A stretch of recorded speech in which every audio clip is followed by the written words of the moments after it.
Aurren ahotsak entzuten dira Ziraukin sartzerakoan, eurak dira bizia. Bidearen autobidea zabaltzearekin batera, herria hirira hurbildu dute.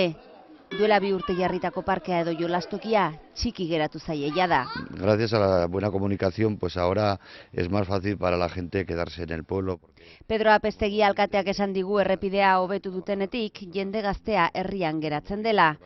Ez dago orain Erreniegako mendatea zeharkatu beharrik eta 20 minutuan ailegatzen gara Iruñera. Hortaz jendeak herriaren aldeko apostua egin du. Gazteek batez ere aukera egin dute orain hemen bizitzeko. Lehen ez bezala orain errepidea berritu zutenetik, asko zer erosoagoa da. Lasaiago alde batetik, etxe bizitzak ere merkeago. Herri txikietan bizitzeko arrazoirik ez da falta eta horren adibide dira Maineru eta Zirauki. Gero eta bizilagun gehiago dituzte bi herri txiki hauek eta are garrantzitsuagoa dena, gero eta gazteagoa da biztanleria.